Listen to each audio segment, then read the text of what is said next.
समोर उपस्थित सर्व वडीलधारी मंडळी, सगळे टोपेवाले, पेटेवाले, सगळे शेतकरी बांधव, सर्व युवा बांधव, कारण ही अंबेजोगाई नगरी आहे, हे मराठवाड्याचं शिक्षणाचं माहेरघर आहे, त्यामुळे अत्यंत शिस्तीमध्ये प्रतिसाद देत असलेले सगळे युवा बांधव आणि माझ्या लाडक्या बहिणींनो, कारण तुम्ही ओ रे बाबा, आले रे बाबा, बसा बसा बसा बसा. मी तुम्हा सर्वांना विनंती करणार, या बीड जिल्ह्यामध्ये गडकरी साहेबांनी सांगितलं की गाय वासरूवर पण निवडणूक झाली, संघाच्या दिव्यावर पण निवडणूक झाली, नांगरधारी शेतकऱ्यावर पण निवडणूक झाली, पण 1980 पासून कमळाचं फूल कधीही आपण सोडलेलं नाही. माझ्या कोर कमिटीच्या बैठकीमध्ये मी बांधत होते की या बीड जिल्ह्यामध्ये 3 तरी जागा कमळाच्या फुलावरच्या लढल्या पाहिजे, कारण इथला मतदार हा भारतीय जनता पार्टीच्या विचारांचा आहे. हा मतदार मुंडे साहेब, महाजन साहेब यांच्या तालमीत वाढलेला आहे. गेले 25 वर्ष झाले मी राजकारण जवळून बघते, 22 वर्ष झाले मी राजकारणामध्ये स्वतः प्रत्यक्षात काम करत आहे. याच ग्राउंडवर मी अनेक वेळा सभा घेतली. आमच्या शोभाताई उभ्या होत्या, अगदी थोडक्यात आमच्या शोभाताईंचा अगदी थोडक्यात पराभव झाला. आज मला सुनील काकांची आठवण झाल्याशिवाय राहणार नाही. म्हणजे मुंडे साहेबांनी एक एक गडी, एक एक माणूस बांधून राजकारण केलं. आणि मागच्या वेळी आदल्या दिवशी राष्ट्रवादीने तिकीट जाहीर, नंदू काका सॉरी पाहिलं नाही मागच्या वेळी मुंडे साहेबांनी राष्ट्रवादीने तिकीट जाहीर करून देखील आदल्या दिवशी मी नमिता मुंदरांना भारतीय जनता पार्टीमध्ये प्रवेश करून दिला आणि तरी तुम्ही प्रचंड मताने निवडून दिलं. तो सन्मान ठेवला, त्याच्याबद्दल मी तुमचे आभार मानतो. आणि आज ही सीट आहे, ही प्रतिष्ठेची सीट आहे. कशी प्रतिष्ठा आहे? पंकजा मुंडेची प्रतिष्ठा नाही, विमलताई मुंदरांची प्रतिष्ठा नाही, ही प्रतिष्ठा तुमच्या विचारांच्या प्रतिष्ठेची निवडणूक आहे. ही निवडणूक आहे, हा बीड जिल्हा हा पुरोगामी विचारांचा सुद्धा जिल्हा आहे. हा बीड जिल्हा सुशिक्षित आणि चांगल्या माणसाच्या पाठीमागे राहणारा बीड जिल्हा आहे. पंकजा मुंडेंनी पालकमंत्री म्हणून जे केलेलं काम होतं त्याची शाबासकी तर सगळ्यांनी दिली, पण मतदान करताना काही गडबडी झाल्या. एक अशी परिस्थिती निर्माण झाली जी कधीही इतिहासात झाली नाही. पण मतांनी हारले तरी मनांनी मी हारले नाही. मी माझ्या बहिणीला तिकीट देऊ शकले असते, माझ्याच परिवारातले 4 माणसं उभे करू शकले असते, पण मी गोपीनाथ मुंडेची लेक आहे. मुंडे साहेब आमदार खासदार बनवणारी फॅक्टरी होते, तुम्हाला पण आमदार बनवणारी फॅक्टरी व्हायचं आहे. आज जिथे जिथे मी सभेला चालले प्रचंड गर्दी होतीये. आज 25 सभा महाराष्ट्रात माझ्या जवळपास झाल्या. इथून पुन्हा मी सभेला चालले. गडकरी साहेब येणार होते म्हणून मी राज्यातल्या सभा कॅन्सल केल्या. उद्या परत मी एकनाथ शिंदे साहेबांच्या उमेदवारांच्या प्रचारासाठी विदर्भामध्ये चाललेली आहे. परवा मी नाशिक मध्ये चाललेली आहे. दिवसभर बाहेरच्या सभा घेऊन मावळत्या सूर्याला मी या बीड जिल्ह्यात पाऊल ठेवते आणि विचार करते, हे मावळता सूर्या आशीर्वाद दे की या बीड जिल्ह्याच्या विकासाचा सूर्य कधीच मावळू नये, सदैव उगवता राहावा. त्याच्यासाठी तुम्हाला विचार करून नेतृत्व द्यावं लागेल. त्याच्यासाठी तुम्हाला भक्कमपणे जात पात धर्म आपले स्वतःचे जे काही द्वेष आहे ते सगळं बाजूला ठेवावं लागेल. तुतारीकडून 5-6 हजारांनी केवळ तुमच्या ताईचा पराभव झालेला आहे. ती तुतारी पराभूत करण्यासाठी कमळावर तुम्हाला बटन दाबावंच लागेल. कमळावर लक्ष्मीचं आसन आहे. कमळ म्हणजे कमळावर स्वतः साक्षात लक्ष्मी विराजमान असते. आमची योगेश्वरी माता सुद्धा आपल्याला आशीर्वाद दिल्याशिवाय राहणार नाही. या कमळावर असलेली विराजमान लक्ष्मी आपल्याला आशीर्वाद दिल्याशिवाय राहणार नाही. पैशाच्या मसल पावरच्या जातीभेदाच्या जर विषयावर प्रत्येक जण निवडून आला तर तुमच्या विषयाकडे कोणीही ढुंकून बघणार नाही. निवडणूक आली की लोक म्हणतील पैसे काढा, निवडणूक आले की लोक म्हणतील गुंडागर्दी करा, निवडणूक आले की लोक म्हणतील काढा विष काढा जे जातीपाती धर्मामध्ये आपल्याला पसरवत आहे. गडकरी साहेबांनी सांगितलं संविधानच बदलणार अशा प्रकारची अफवा प्रधानमंत्री नरेंद्र मोदी जर प्रधानमंत्री झाले तर अशी पसरवली, फेक नरेटिव्ह पसरवलं. पण हे फेक नरेटिव्ह आता आपल्याला पूर्णपणे नेस्तनाबूत करायचंय. कुठे बदललं संविधान? 14 पासून नरेंद्र मोदी प्रधानमंत्री आहे. बदललं का त्यांनी संविधान? नाही बदललं. घरकुल देताना, कोणती योजना देताना, अरे जनधन 2014च्या पूर्वी तुमच्यापैकी 80% लोकांचे अकाउंटच नव्हते. या माय माऊलीचे अकाउंटच नव्हते. डायरेक्ट बँक मध्ये ट्रान्सफर करण्यासाठी जनधन योजना राबवली. 14च्या आधी शौचालय नव्हते या देशामध्ये. 80% लोकांकडे स्वच्छता अभियान राबवलं. चुलीकडे बसून माऊली खोकत होती, तिच्याकडे कोणी बघत नव्हतं. उज्ज्वला अभियान राबवलं. आता तर 3 सिलेंडर सुद्धा मोफत देण्याची योजना केलेली आहे. आणि आता तर तुमच्या सगळ्यात लाडकी बहीण खुश आहेत का नाही? किती आले अकाउंट मध्ये सांगा बरं. तुमच्यापेक्षा हेच जास्त सांगायला ते यांना देऊ नका बरं का, देताल नाही तर. किती आले अकाउंट मध्ये पैसे? किती आले? 7,500. हा सूर्य आणि हा जयद्रथ असा विकास आम्ही केलेला आहे देशामध्ये. राज्यामध्ये तुमची लेख मंत्री होती, या जिल्ह्याची पालक होती. सांगा कधी कुणाच्या वाकड्यात गेले? कधी कुणाच्या ग्रामपंचायत मध्ये चौकशा लावल्या? कधी कुणाच्या भांडणामध्ये पाय घालून लोकांना एकमेकांच्या अंगावर घातलं? कधीच नाही. आणि आताही तसं करायचं नाही, कोणीच करायचं नाही. मी करू देणार नाही, मी होऊ देणार नाही. कारण मी ऑलरेडी आमदार झाले. आता मी आमदार झालेली आहे.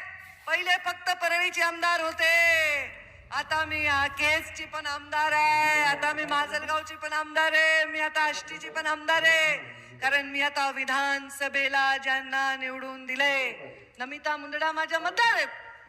मी त्यांची मतदार होऊ शकत नाही, पण त्यांनी मला मत दिलेलं आहे. आणि आज मी आमदार झाले तर ह्या प्रत्येक जिल्ह्याच्या प्रत्येक गावातल्या कार्यकर्त्याचं, मतदारांचं, त्यांच्या हिताचं रक्षण करण्यासाठी माझ्या जीवनाचा क्षण जसा घालवलाय तसाच मी घालवणार. त्यामुळे तुम्हाला विश्वास पाहिजे आणि तो विश्वास तुम्ही येणाऱ्या मतदानामध्ये दाखवा. आता समोरच्या लोकांचा प्रचार काय आहे मला माहित नाही.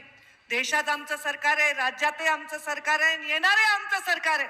त्यांच्याकडे काय मुद्दा आहे? तुम्ही म्हणे आम्हाला दिलं मतदान तर आम्ही 3,000 महिलांना देऊ. मग आधी का नाही दिले? तुमच्याकडे होतं ना 2.5 वर्ष सरकार, का नाही दिलं? 14च्या आधी तुमच्याकडे 75 वर्ष या देशाला स्वतंत्रता मिळून तुमच्या हातात सरकार होतं, का नाही दिलं तेव्हा तुम्ही महिलांना एखादी योजना? आता तुम्ही सांगताय महिलांना देऊ. शेतकरी सन्मान योजना, इथे बसले शेतकरी 12,000 रुपये वर्षाला येतात की नाही मोदीजींचे? आता 15,000 करणार आहेत. 15,000. अरे तुमची काळजी केली का कधी? पीक विमा योजना अटल बिहारी वाजपेयींनी आणली, मुंडे साहेबांनी राबवली.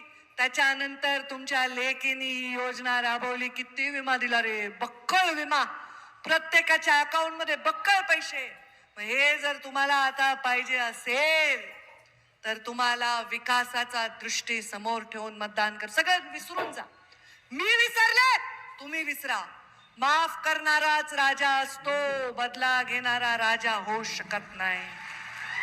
मी विसरून गेले लोकसभेचा पराभव, कारण मला तो पराभव वाटलाच नाही. 2-2 लाखांनी पराभव झाले लोकांचे, मी तर 5-6 हजारांनी पराभूत झाले. तुम्ही मला विजयीच केले. तुमच्या मनामध्ये इच्छा नव्हती की ताईने दिल्लीला जावं, महाराष्ट्रातच राहावं, म्हणून आमदार म्हणून परत तुमच्याकडे आले. मला आता ते विसरून जा. काय झालं ते मागं टाका. पुढच्या भविष्याचा विषय बघा. काही किरकिर करू नका. हे तुमच्या वेळी नव्हतं, हे नव्हतं, काय नाही. आपलं काम करा. ताईनी जो तुम्हाला आदेश दिलाय, जी विनंती केली हात जोडून, त्या विनंतीला मान द्या.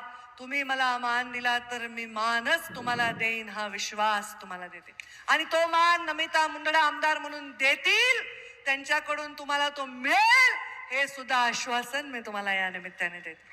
त्यामुळे आता भाजप, राष्ट्रवादी, मला तर कधी वाटलंच नाही आबा आपण एका मंचावर बसून प्रचार करतो. घड्याळ, कमळ आणि धनुष्यबाणाची आम्हाला सवय, पण घड्याळ आणि कमळ एकत्र बसून प्रचार करायला पहिल्यांदाच या जिल्ह्यात व्हायलाय.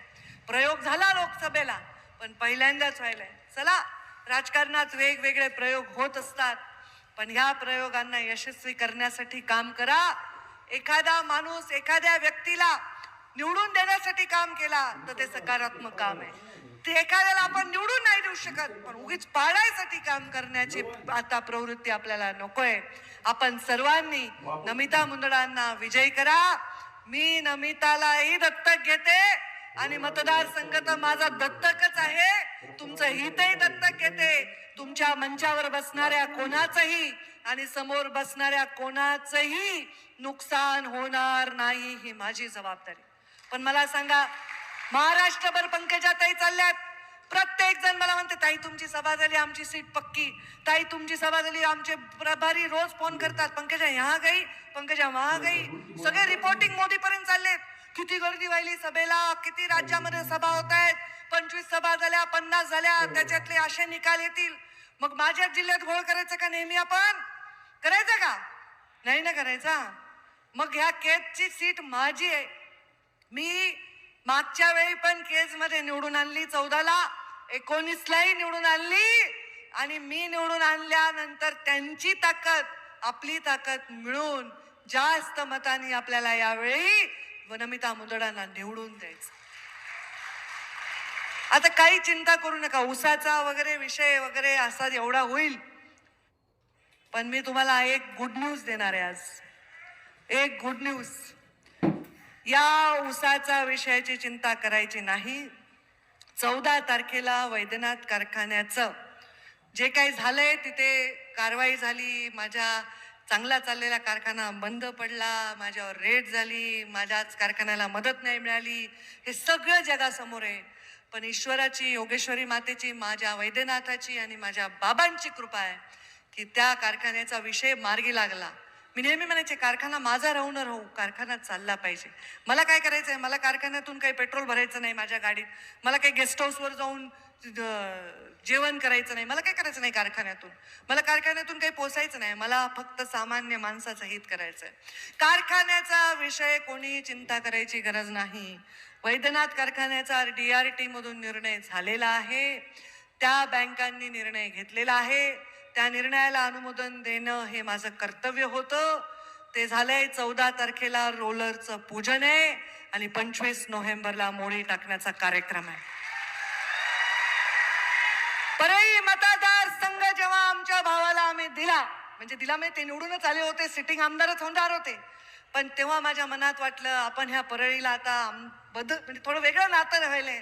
एक कर्तव्य होतं, ज्या गडकरी साहेबांनी उल्लेख केला, ज्या मुंडे साहेबांनी सहकारची चळवळ भाजपची कधी नव्हतीच, तिथे पहिला पाया रोवला. एका ऊसतोड कामगाराच्या पोटी जन्म घेतलेल्या माणसांनी कारखाना काढला. जेवढे कारखान्यात ना आजूबाजूला त्यांनीच काढलेत, कुणी काही म्हणलं तरी, पण त्या कारखान्याला मदत नाही होऊ शकली आणि तो कारखाना बंद होता. काही त्या कारखान्याला रोग नाही. एखादा धडधाकट माणसाला कुलूप बंद करून ठेवा ना, तसं झालं. फक्त दुष्काळीच्या आर्थिक नुकसानीत कारखाना अडकला होता. आज कारखाना चालू होणार आहे आणि पानगाव कारखाना सुद्धा चालू होणार आहे पुढच्या वेळी. आता ऊस कमी आहे तिकडं, त्यामुळे कोणीही घाबरायचं कारण नाही. ऊसाला कोणाचा त्रास असेल तर सरळ तुमची यादी द्या, तुमच्या ऊसाला गाडी पंकजाताई लावल्याशिवाय राहणार नाही. 25 नोव्हेंबरला मोळी टाकणार. काही चिंता करायचं कारण नाही. कारस्थानांचं ते काळं दाट धुकं निघून गेलेलं आहे आणि आता चांगल्या भविष्याचा उज्ज्वल असा सूर्यप्रकाश आपल्याला दिसणार आहे. आपल्या सर्वांना मी विनंती करते की नमिता, मी माझ्या आणि माझ्याच परिवाराचं नाही, मुंडे साहेबांनी माझ्या सोहळीत सर्व सामान्य वंचितांचं, पीडितांचं दुःख आणि त्यांचं भविष्य करण्याची जबाबदारी दिली आहे. माझ्या लायकीने, माझ्या छोट्याशा पद्धतीने मी माझा प्रयत्न करते. केजची सीट ही निवडून आणणं हे कर्तव्य मी तुमच्या झोळीमध्ये टाकते, तुमच्याही झोळीमध्ये टाकते. तुम्ही भविष्याचा विचार करा. तुम्ही पंकजाताईंच्या शब्दाला मान द्या आणि येणाऱ्या 20 तारखेला कमळाच्या फुलासमोरचं बटन दाबून मोठ्या मताने माझ्या महायुतीच्या उमेदवाराला विजयी करा असं आव्हान मी तुम्हाला करते.